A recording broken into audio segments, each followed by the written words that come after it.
Praise the Lord. आप सभी बहुत अच्छे से हैं प्रभु यीशु मसीह के नाम से, मैं ऐसी आशा करता हूँ। आज एक और विषय की तरफ हम आपके ध्यान को लेकर जाना चाहेंगे और आज का जो विषय है ये बहुत ही इम्पॉर्टेंट है।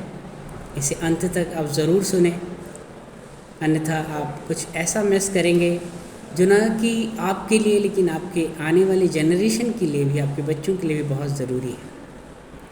आज हम दूसरा राजा की किताब उसके दूसरे अध्याय और उसकी 23 और 24 आयत से कुछ मनन करेंगे। यहाँ पर इस प्रकार से लिखा है,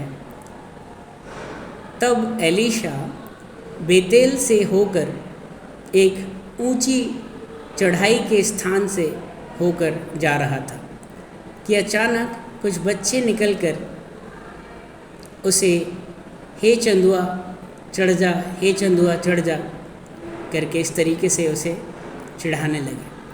चंदुआ का मतलब आप सभी जानते हैं, जिसकी चांद दिखाई देती होती है, जिसके सर पे बाल नहीं होते हैं, बहुत कम होते हैं। तो ऐसा प्रतीत कर सकते हैं कि उस वक्त एलीशा के सर पे बहुत कम बाल थे, या हो सकता है कि उसने अपना मुंडन कराया हो, या हो सकता है कि वो स्वाभाविक रूप से ही आप कह सकते हैं कि बिना बालों का हो या गंजा हो, आप कह सकते हैं। हम बस ऐसी कल्पना कर सकते हैं, इसकी कोई विवरण हमारे पास नहीं है। और होता क्या है कि नगर से कुछ बच्चे निकलकर उसे आप कह सकते हैं हे चंदुआ या टकला टकला, कुछ इस तरीके से आप उस दृश्य को आप कल्पना करने की कोशिश करिए। उसे चिढ़ाने लगते हैं जबकि वो एक चढ़ाई पर चढ़ रहा होता है। उसे कहते हैं हे चंदुए चढ़ जा, हे चंदुए चढ़ जा, क्लाइम ओ बाल्ड हेड क्लाइम। और इसको जब एलीशा सुनता है, एक बार सुनता है, दो बार सुनता है, लेकिन जब वो ज़्यादा ही कुछ, मैं ऐसा समझता हूँ, मैं ऐसा एज्यूम करता हूँ कि जब अति कर दी होगी तब प्रभु का वो दास भी आप कह सकते हैं थोड़ा सा खींच गया होगा। और वहाँ पर इस प्रकार से लिखा है कि तब एलीशा ने मुड़कर उन्हें देखा, पीछे मुड़कर उन्हें देखा और उन्हें श्राप दिया। मुझे ऐसा लगता है कि एलीशा ने सिर्फ मुड़कर देखा ही होगा, मुँह से कुछ कहने की भी उसे ज़रूरत नहीं पड़ी होगी।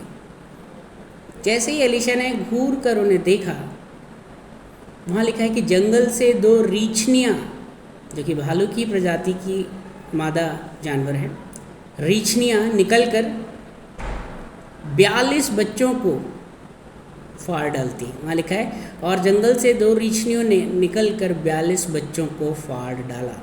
मतलब आप कह सकते हैं वहाँ बच्चों का एक अच्छा खासा समूह था, जिसमें से कि 42 बच्चों को उन रीछनियों ने, 2 रीछनियों ने फाड़ खाया। आपने कभी किसी भालू के शिकार या किसी रीछ के शिकार किए हुए या शिकार हुए इंसान को देखा है जो उसकी चपेट में आ गया हो? उसके जो नाखून होते हैं आप देखेंगे भालू के, वो कम से कम 6-6, 8-8 इंच के होते हैं, और वो इतनी बुरी तरीके से फाड़ता है कि सर का पूरा मांस गायब हो जाता है।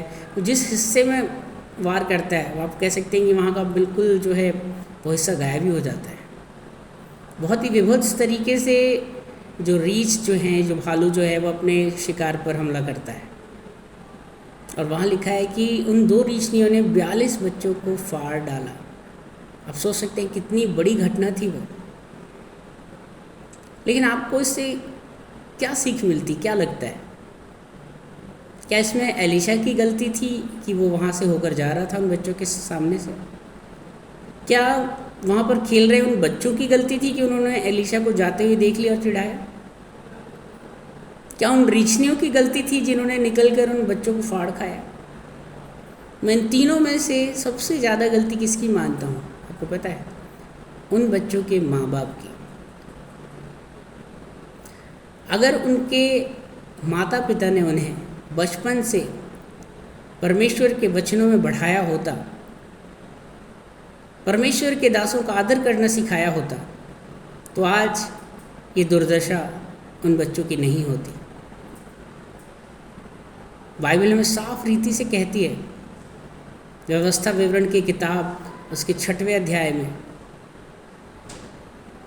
उसके 9वें अध्याय में जब आप पढ़ेंगे, साफ लिखा है कि तुम मेरी आज्ञाओं को अपने बच्चों के साथ शेयर करना, उन्हें मानना सिखाना। वहाँ इस प्रकार से लिखा है, उठते बैठते लेटते चलते फिरते हर समय इसकी चर्चा किया करना, ताकि उनका भला हो सके, ताकि उन्हें मैं आशीषित कर सकूं, उन्हें मैं उस प्रॉमिस लैंड में पहुंचा सकूं जिसका वादा मैंने उनके पूर्वजों से, अब्राहम, इसहाक और याकूब से किया है। आज बहुत बार ऐसा होता है कि हम तो परमेश्वर के वचन में बढ़ रहे हैं, परमेश्वर के दास पास्टर जो भी वचन दे रहे हैं हम बहुत ध्यान से सुन रहे हैं, लेकिन हमारे बच्चे क्या कर रहे हैं? क्या वो मोबाइल में तो नहीं खेल रहे हैं? उन्होंने मोबाइल पकड़ा के कहीं अपना जी का जंजाल तो नहीं छुटाया कि यार चलो हमें तो आराम मिले, कुछ देर ले बेटा मोबाइल। आजकल बच्चों से छुटकारा पाने के लिए हम क्या करते हैं, उन्हें मोबाइल पकड़ा देते हैं और ख़ुद बड़ी तल्लीनता से आत्मिकता में वचन सुन रहे होते हैं। लेकिन जितनी आत्मिकता से आप वचन सुन रहे हैं, उतनी ही आत्मिकता से आपके बच्चों का भी वचन को सुनना और उसमें बढ़ना बहुत ज़रूरी है, क्योंकि आप 24 घंटे उनके साथ नहीं रह सकते। तो जब आप उनके साथ ना हों, जब वो अकेले हों, कहीं खेल रहे हो, कहीं जा रहे हो, तब कौन उनकी रक्षा करेगा? क्योंकि आप तो उनके पास है नहीं। तब उनकी रक्षा वचन करेगा। ये वचन रूपी तलवार आप उन्हें दीजिए, ताकि वह हर अवस्था में शैतान के द्वारा डाले जा रहे इन फंदों से बच सके। बाइबल में लिखा है कि शैतान फाड़ खाने की ताक में रहता है, लेकिन जो बच्चे यहोवा के सिखाए हुए होते हैं वो रीछों और शेरों को फाड़ डालते हैं। आप इन वचनों को सुने ही नहीं, शेयर भी करें, और आपने अभी तक अगर इस चैनल को सब्सक्राइब नहीं किया, आप ज़रूर करें, ताकि आप और आने वाली जनरेशन भी आशीषित हो सके। Praise the Lord. सबको जय मसीह की।